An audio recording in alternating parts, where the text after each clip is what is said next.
Today is January the 6th.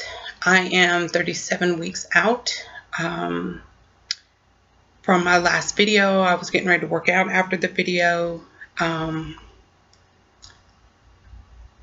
If I may not have explained it last time, I am now home with my husband. He is doing chemo and cancer and everything, so I'm at home a lot. Do I have an excuse not to work out? No.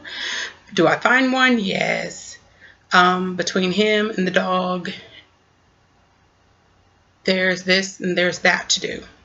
But with me staying home, I noticed that I was still in my stall and I had no excuse whatsoever. He does need my help here and there, getting around at times, so I can't always just dedicate myself to something, but at the same time I should be able to start working out and doing more exercise. I do fit some in here maybe once or twice a week. I really need to push it because well, first off, my journey started April 30th is when I had my surgery. I am 9 months out now. I started at 279. I have lost 81 pounds. It took me forever to get under the 200. I stayed about 200 to 203 for like a month and a half, and then I finally moved down to 198, and I've been between 198 and 201 for like the last another month and something. I have kind of gone back to basics. I do have a healthier, I start out my morning with an oatmeal. And then I try to work in some liquids and this and this and that. And I have to obsess about this. Some people say that's probably a bad thing, but with me, if I don't obsess about it, then I worry about everything else, and then I stop worrying about the things that are really important, like you don't need to do this, you don't need to do that. Then I go and nibble on this, and then I noticed I was starting to nibble a little bit here and there and here and there. He can't even eat that much because his cancer's in his esophagus. But even though, you know, we had like a refrigerator full of food that he couldn't eat, and it's not that I felt, oh, well, he can't eat it, I need to eat it. It's just kind of like, oh, I can have a little bit of this. Like when I first started out and I finally could eat foods, I was scared to touch ice cream because they said that was probably a bad thing. And the first time I tried it, the ice cream was actually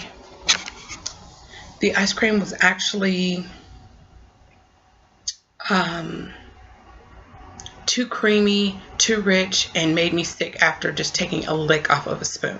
So I was like, good. I know that sounds crazy, but if it makes me sick, I'm happy. Why? Because I won't touch it anymore. But it made me sick to the point, it made me sick right then and there, not to the point I had any dumping or anything like that, but it made me sick enough to say stay away from it. But obviously not enough, because I tried it months later and I was able to have some. And oh, I thought that was so wonderful, just a little bit, because you know you can't really have that much. Yeah, it's like I have a different personality that takes on. This person on this shoulder says, oh yeah, you can have a little bit of this. Oh, it's not going to matter. Because, you know, your stomach's not that big. Yes, stop doing that. If you were telling yourself that, stop it. Until you reach your goal. And I haven't even reached my goal yet. But I would like to advise anyone that if you are trying to reach your goal, follow all your rules. The rules you've set for yourself, because you know your body. The rules the doctor has set for you.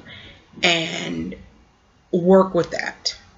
Don't try to start doing this and this and that and that and that, because then you have to wean yourself off of it. And if you have a stubborn mind like mine and this tug-of-war thing going on, like, oh, you can, oh, you can't, you know, you shouldn't, but then, you know, you have that other person, believe me, that other person is with me. Maybe not everyone has that person, but I do. And what else did I want to say? Oh, I'm getting ready to reach 40 come next month, February 18th. I will be 40 years old. And I have finally realized that a lot of people have lost a lot more weight than I have in this time period. With the sleeve, it is a wonderful tool. Would I change anything? No. The only thing I would change is going back when I started thinking, oh, I can go do this. Oh, I can do this. Oh, I can do that, you know. The weight fell off at first, so it seemed like effortless. You know what I'm saying? Even when I was working out, it still seemed effortless. And now it is so much effort I have to put into it just to get that scale to even move. I have finally gotten over trying to put myself on the scale every single day. Yes, I was that person. I had to see. It's like, you know, that was the only way I could grade myself for the day, is by looking at that scale. Well, what did you do wrong? And yes, my doctor did tell me at one time, sometimes if you drop, all of a sudden you drop 5 or 6 pounds like that, it usually means you're dehydrated. You haven't had enough water. You haven't had enough fluids, period, in your body. So, other than working out, we're in a 1-bedroom apartment, a large living room space. We don't actually have a sofa, so I have plenty of space to work out. As I said in my last video, that I actually downloaded some, not downloaded, but on my YouTube, you know, some workouts for Zumba and some kickboxing, some stuff like that, some active stuff.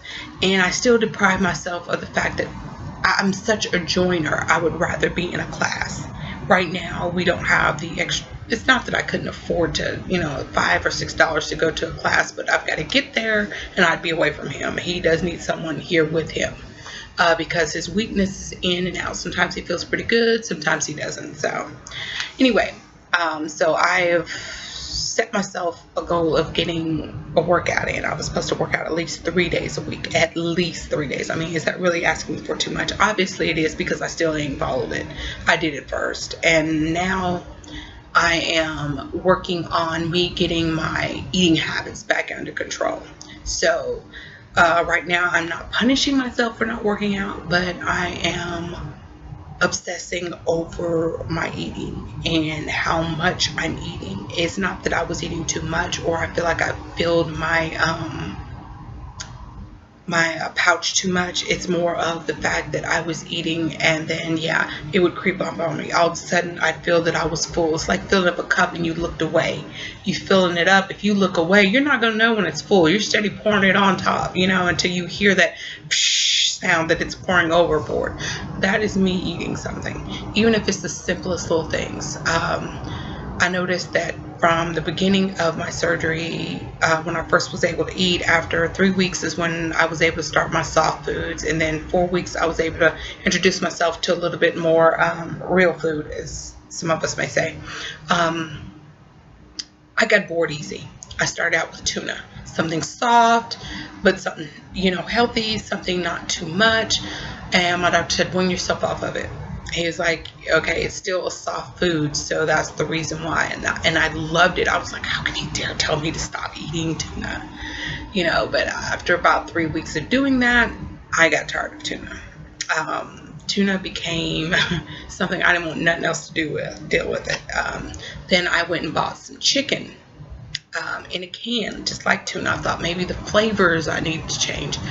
Chicken's always a good thing. I love to buy the chicken breast with no skin.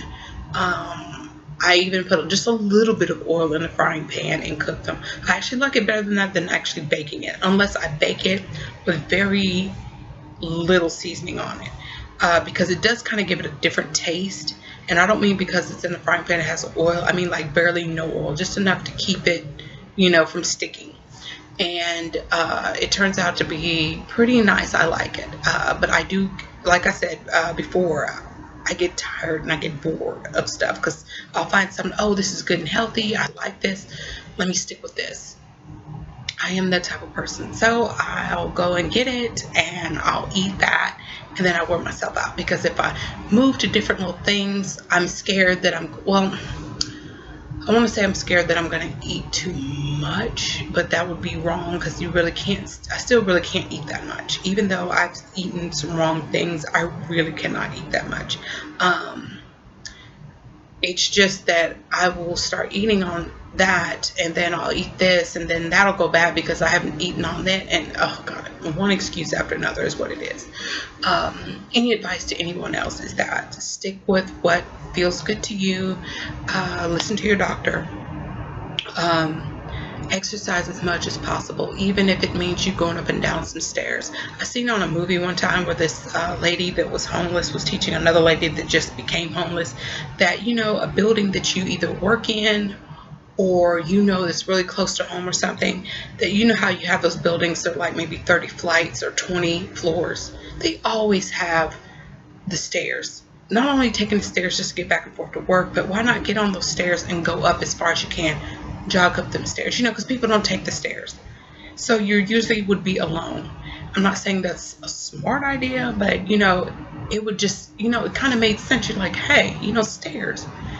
Go up and get you a good workout because you got constant stairs. At least you're not disturbing anyone. Unlike here at my apartment complex, we've only got just 2 flights because you've got 3 stairs and I am on the bottom floor.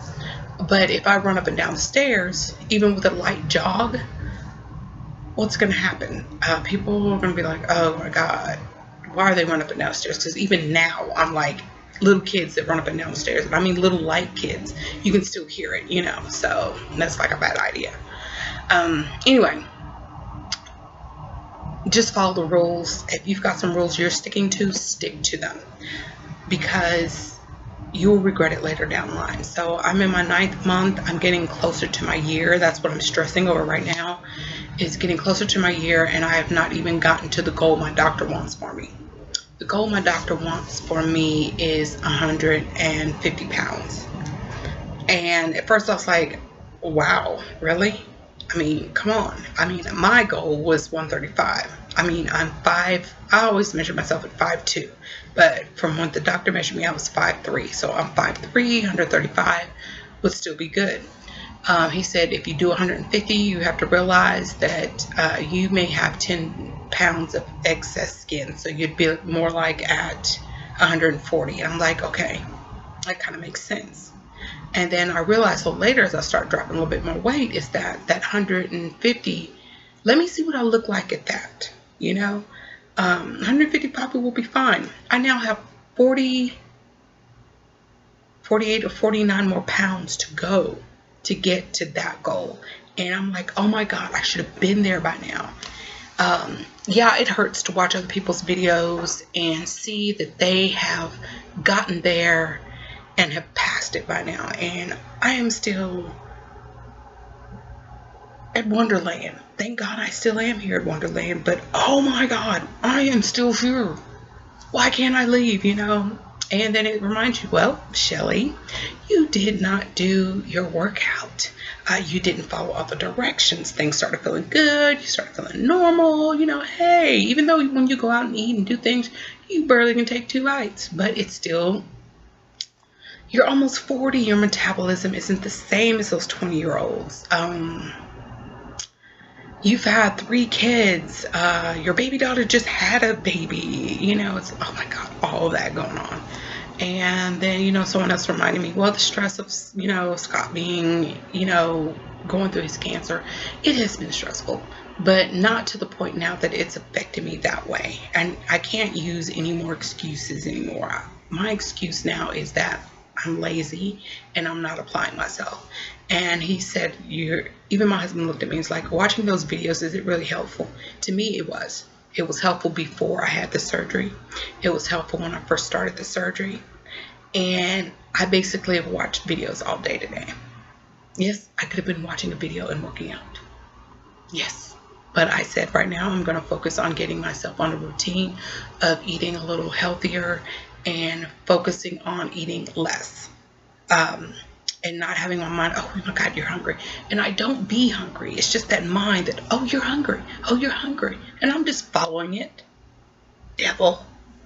Instead of listening to the stomach inside me that says, oh yeah, it's time to eat. And, you know, yeah, there's times I can go, if I'm occupied doing something, I'll forget to eat. Like if on days we go to the doctor, if I didn't eat breakfast or have a protein shake or anything before we left, we'll get going and we'll be at the doctor's for 2 or 3 hours out. Then we got to go shopping or whatever else we've got to go do. And I have not eaten all day. I might actually feel hungry by the time we get back home. And it's like, wow, see, you can go without eating. It's just being at home, that boredom, and you do. So I need to find some activity. And I have to admit, it might sound sad, but even exercising is not a big enough distraction to keep me from eating. But it also could be what's going on in my head at that time, you know, what's going on with me. I want to say I am my own worst enemy. I am my biggest critic. My husband says I look fine. If I don't lose any more weight from here, that's great. But anyway, we're going on 15 minutes and I don't want this video to be messed up because I think this video was actually a pretty good video. I will try to get these down a little bit more often. And I thank you guys. I wear a 14 comfortably.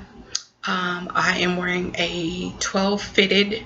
It fits me pretty good. I can get in a 10. I have not been back in one to see if I can actually button it up. I'm pretty sure I can, but update next time. But thank you guys for listening, and hopefully I will have a better video next time. Thank you guys.